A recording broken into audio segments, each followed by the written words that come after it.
Bueno, Casa Munay, como dijiste, es un espacio de movimiento que comenzó en septiembre del año pasado, en el 2021.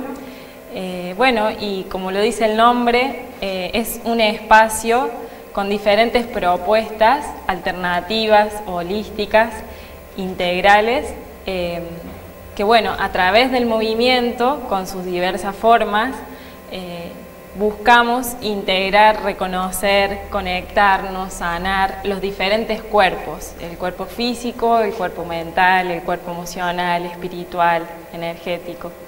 Bien, bueno, ya vamos a hacer hincapié en esas terapias alternativas, lo que mencionabas, pero me llama la atención Munay, ¿qué significa?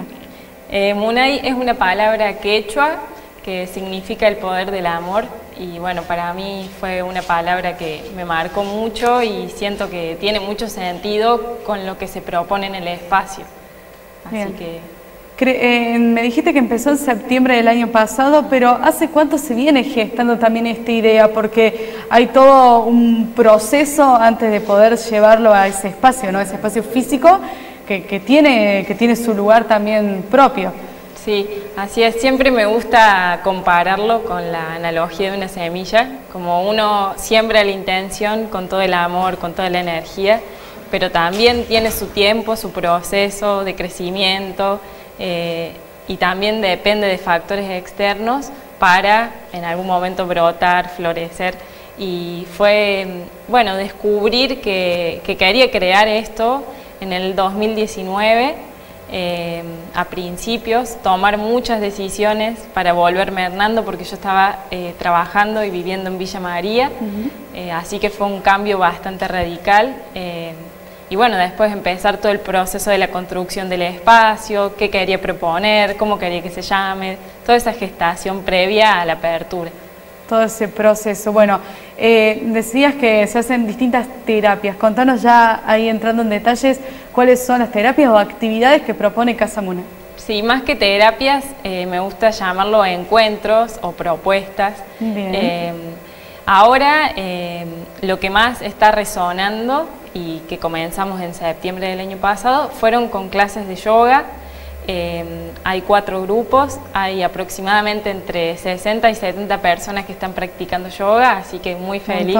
Sí. Y ahora en abril empieza una propuesta nueva de la mano de Lilia Querro que se llama Música Movimiento, que es destinado a niñas y niños de 7 a 11 años. Bien, estas actividades, estos movimientos, recién mencionabas que va a haber una propuesta para niños, pero ¿para qué edades después se hacen estas actividades? Claro, las clases de yoga, por ejemplo, la persona más chica tiene 17 años y la más grande tiene 58. No trabajo por el momento con adultos mayores porque siento que es otro tipo de acompañamiento, que hay que dedicarle mucho tiempo, hay que dedicarle, bueno, toda la atención que requiere trabajar con esas edades, y me gusta más como la práctica un poco más dinámica, que se puede trabajar sí con adolescentes, adultos, así que esas son más o menos las edades con las que trabajo y Lilia ahora se va a encargar de las infancias. De los niños. Sí. Bien, mencionaste yoga, recién decíamos que también sos instructora en meditación. Por un lado, ¿qué es la yoga? Luego, ¿qué es la meditación? ¿En qué se diferencian también estas dos?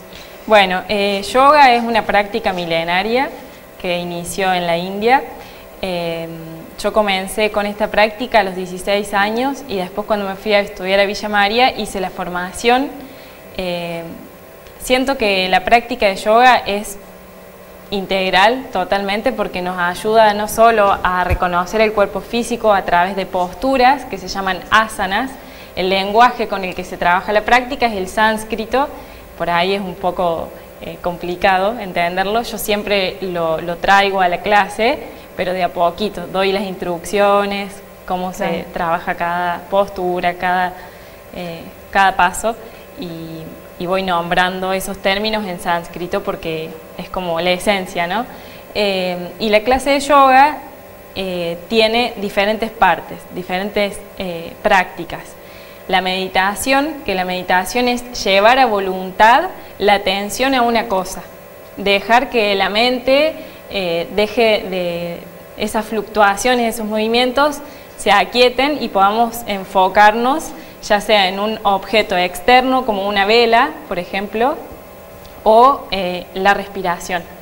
Cerrar los ojos y estar ahí el mayor tiempo posible con la atención en la respiración. Después hay ejercicios de respiraciones que se llaman pranayamas, que hay diferentes respiraciones, por ejemplo, hay algunas que nos ayudan a conciliar el sueño, a bajar el estrés, hay otras que nos activan. Después se hace el trabajo de mantras, que son repeticiones de cantos, también en sánscrito, y el trabajo físico de las posturas, que se llaman asanas, que eso siempre va cambiando y también cambia dependiendo el ritmo del grupo y lo que puede dar el grupo. Y cada postura se va amoldando a lo que pueda hacer la persona. Claro, o sea que podemos decir entonces que yoga y meditación son el uno para el otro, son fundamentales, van de la mano. En realidad hay personas que practican solo meditación, pero en la práctica de yoga sí se contempla esta práctica, ¿no? Como está adentro. De hecho, por ejemplo, el trabajo de las posturas físicas, cuando vamos cambiando de postura a postura, lo coordinamos con la respiración. Es decir, por ejemplo, si subo los brazos, inhalo, si bajo, exhalo. Entonces se va haciendo una meditación en movimiento, porque mi atención está en mi respiración y en lo que estoy haciendo. Exactamente. Bueno, y decíamos que va todo de la mano, pero la gente entonces cuando sale de esa clase de yoga sale como más relajada, como que también te ayuda a eliminar algunas dolencias, porque me contaba fuera de cámara que tenías un dolor en la cervical, empezaste a hacer yoga y eso te ayudó.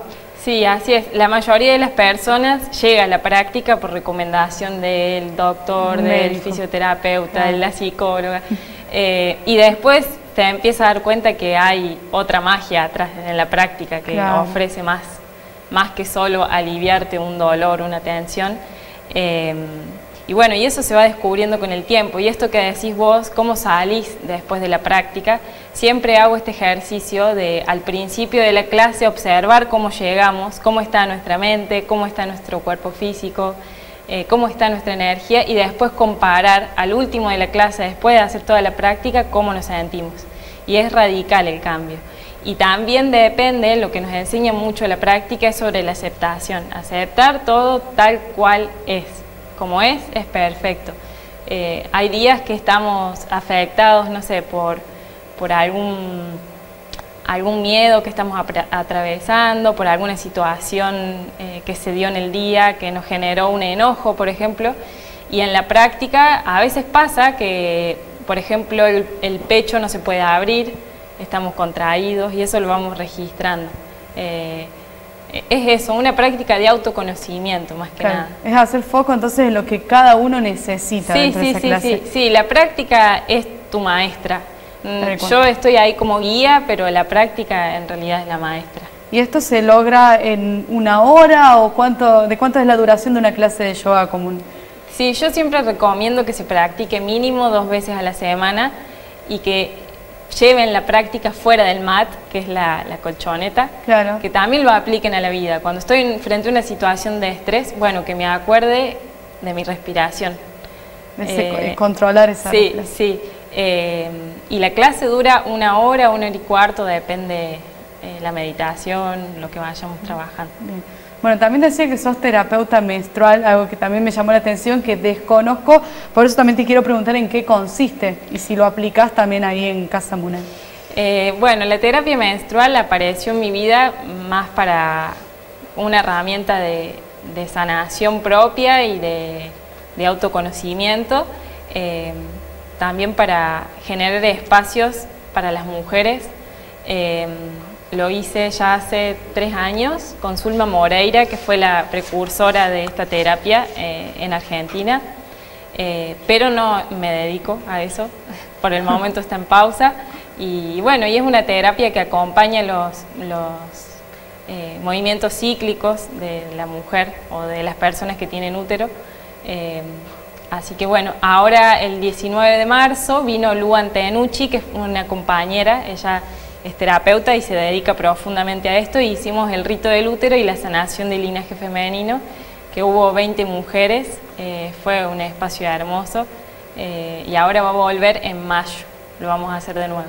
Se va a volver a hacer. Bueno, también tienes el espacio para la mujer, me imagino que también los hombres por ahí recurren a lo que es la yoga, la meditación, a todo lo que ustedes ofrecen ahí. Sí, sí, hay poquitos que se están animando, pero hay algunos. Es para todos. Abierto para todo, Sí, para sí, todo sí, público. sí. Bueno, te quería preguntar en dónde está Casa Munay, dónde está ubicada, que nos pases la dirección y cómo tiene que hacer la gente para contactarse y empezar a acudir. Bueno, el espacio se encuentra en la calle Carlos Pellegrini al 364, hay un portón blanco, por ahí es el ingreso y al fondo del patio está el espacio, no es visible desde la calle, digamos.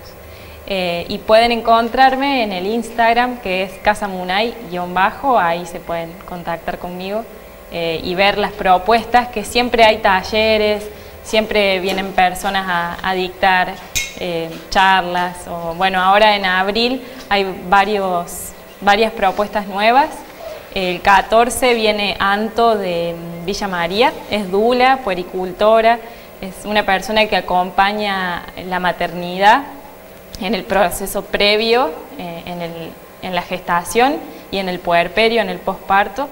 Ella va a venir a dar un taller ese jueves a la mañana que se llama La Madre que Puedo Ser, que es un espacio introspectivo, es muy lindo.